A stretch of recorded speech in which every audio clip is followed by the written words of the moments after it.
Hi, I'm Dan, this is Our Midlife Crisis Motorcyclist, and this is the Benelli Leoncino 800 Trail, which has been out for a while, so why review it now? Well, fresh from riding the Royal Enfield Bear 650, and for the fact that as I record this, you can get one of these pre-registered for £6,500, that seemed like a pretty good excuse. Also, I happen to quite like this whole retro scrambler thing, so there is that as well. Now, at that price, the Leoncino looks like something of a steal, given that it's a few £100 less than the starting price for the Bear. It's got quite a bit more power, it's got better brakes, and it's got that whole kind of high-level exhaust look that was so obviously lacking in the Royal Enfield.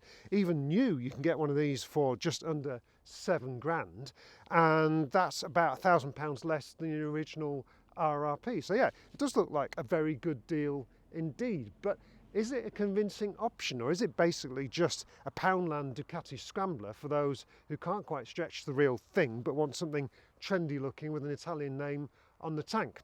Well, we'll find out, won't we? But Benelli itself is another one of these classic Italian names which has been repurposed, reborn under Chinese ownership, a bit like the Indians have done with all those classic British brands, and there's nothing wrong with any of that, of course.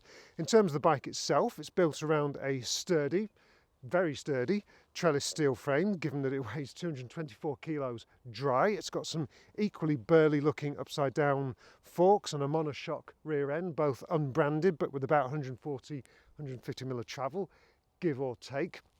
And it runs the kind of classic scrambler layout of a 19-inch front wheel and 17-inch rear. It seems to me like there's been, a decent amount of thought's gone into the design as well. It looks pretty cool, the way they've routed the exhaust under here and out into the high-level look. It's pretty convincing, isn't it? The engine is a 754cc parallel twin, based on an old Benelli design, but built by the new Chinese owners, whose name I'm not even going to try and pronounce. Now, I've seen it listed as having 82 horsepower, but according to Benelli's UK importers, it's actually 76 horsepower and 67 newton meters of torque. Either way, that's quite a bit more than the 47 horsepower of the Bear 650, and also usefully a little bit more than a Ducati Scrambler or Triumph Scrambler 900, which you may also be considering, but costs quite a bit more. It's also got a pretty serious looking twin front brake setup with these branded Benelli radial mount calipers. So that's, looks more serious than the single brakes you get on many of the rivals. So big numbers for performance and things like that, but a small number for the price. Does it all add up? Well, let's go and find out.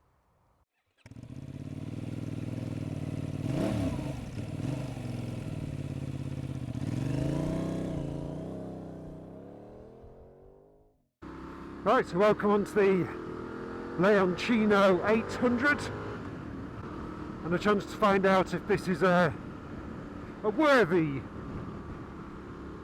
contender in this kind of retro scrambler field, or just a cheap Chinese knockoff. Let's hope not. Let's talk about the engine first, which is interesting because I've read a few bits and bobs about the origins of this motor, and it can be sometimes a little bit difficult with these Chinese brands or Chinese owned brands to find out exactly what, shall we say, the heritage of the engines are. But having chatted with Benelli's UK PR man, it turns out this engine is more interesting than I'd thought, and it's 2/3 of the triple from the old Benelli TNT 1130, which is not a bike I'd ever heard of before, but having looked into, turns out it's a bit of a wild man.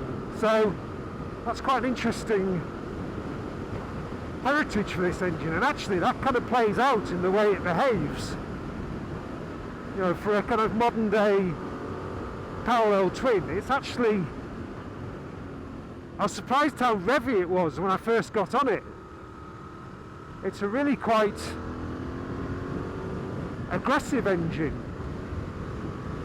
more so than I expected, and it's got quite a assertive pickup on the throttle. It's quite on-off, it's quite aggressive, a little bit difficult to modulate. Thinking back, it actually reminds me of the 750 engine in the Hornet. which likewise is very kind of quite snatchy, but as you can probably hear, it's quite a rude engine actually. So, and that extra power, whether it's 76 horsepower or 82, you certainly feel it, and this feels like a rapid bike, quicker than I expected given how heavy it is, because 224 kilos dry is not a light bike, but it feels quite punchy for a bike of its size, which is a pleasant surprise, and definitely a big step up from the bare 650, which I liked, but never exactly felt quick. This does feel surprisingly quick and aggressive, so that's a pleasant surprise. But what about the rest of the bike? Well, the handling, I will say, I'm not sure if it entirely keeps up with the engine. I'm not sure what it is. So the suspension is very chunky. I think they might even be 50mm forks. So the suspension is physically stiff and kind of burly looking and all the rest of it, but it doesn't feel that sophisticated in its damping and things like that. It feels quite firm, to say that there's a decent amount of suspension travel. So yeah, it feels quite uncompromising in the setup.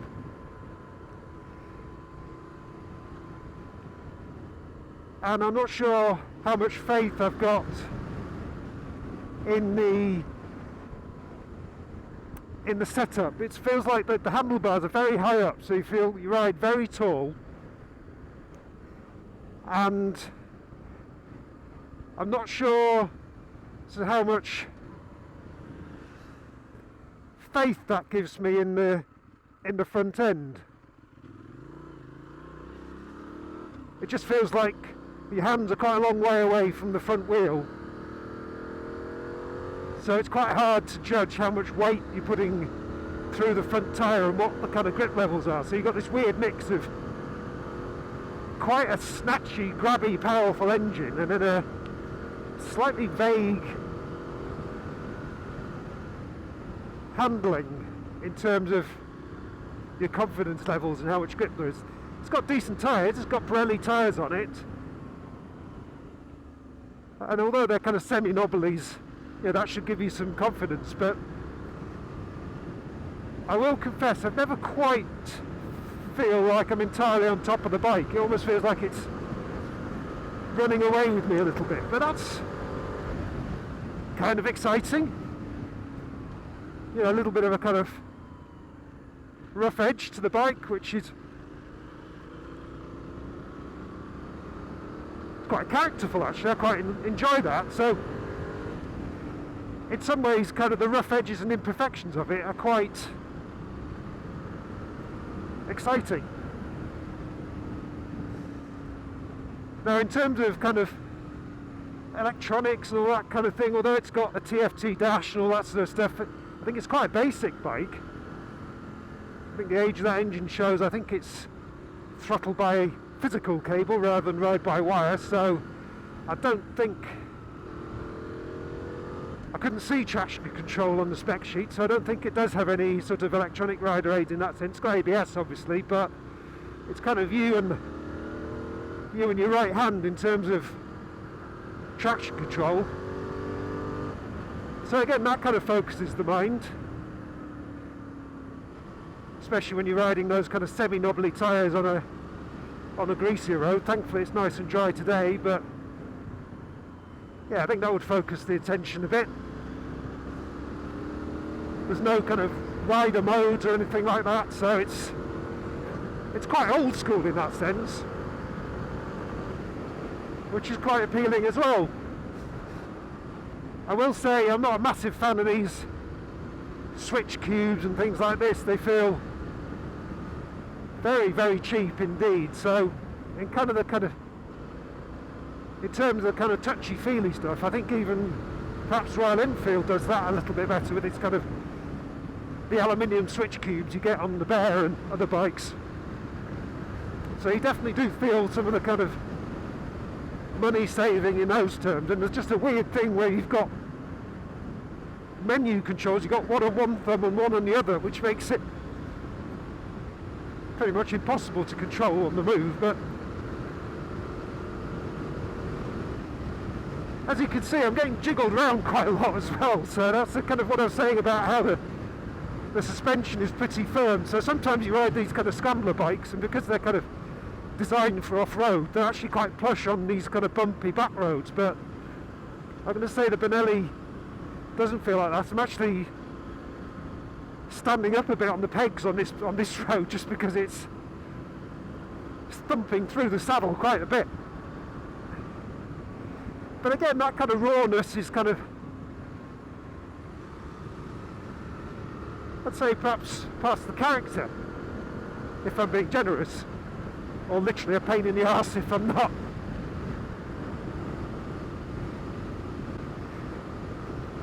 But it's a fun bike to ride. You know, it's got, feels like a bit of a kind of grab it by the scruff of the neck kind of bike, and for the money, it's absolutely blinding value for money in terms of the performance and things like that. I think it's quite compelling.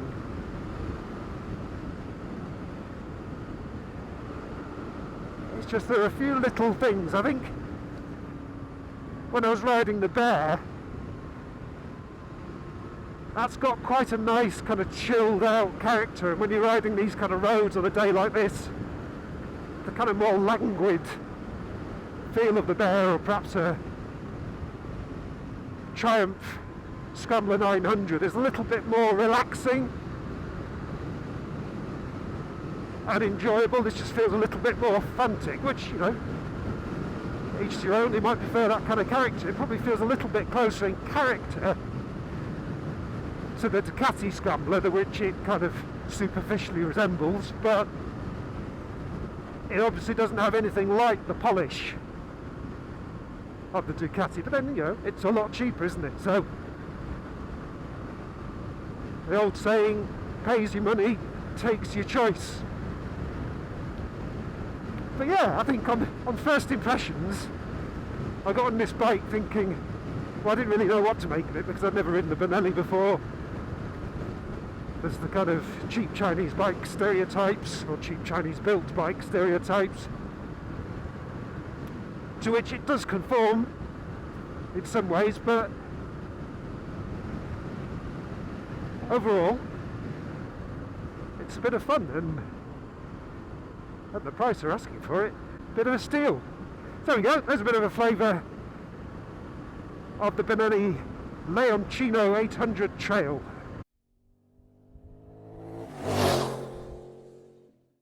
So there we go, a quick flavour of the Benelli Leoncino 800 Trail, and what did I think? Well, I have to admit, I probably got onto this bike with some prejudices about it being, you know, a cheap Chinese-made bike, you know, a repurposing of a classic Italian brand, and perhaps a kind of, you know, cashing in on the whole modern retro scrambler thing.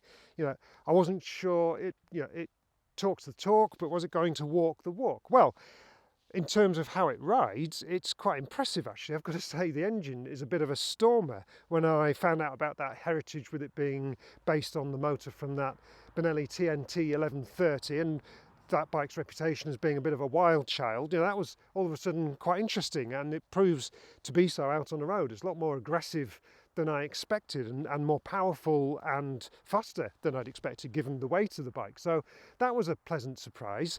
Perhaps less of a pleasant surprise was the suspension, which I found a little bit uncompromising. Maybe it's, you know, I don't weigh that much. I'm about 75 kilos, maybe 80 kilos in my kit. So, you know, maybe it's sprung for somebody a little bit chunkier than me. I haven't had a fiddle. There's not much adjustment in the, I think there's preload on the back. There doesn't seem to be any adjustment in the fork. So I guess you just have to take it as it comes on that score. So yeah, it was not perhaps as relaxed as the Bear 650 that I was riding recently. That had quite a nice kind of chilled vibe.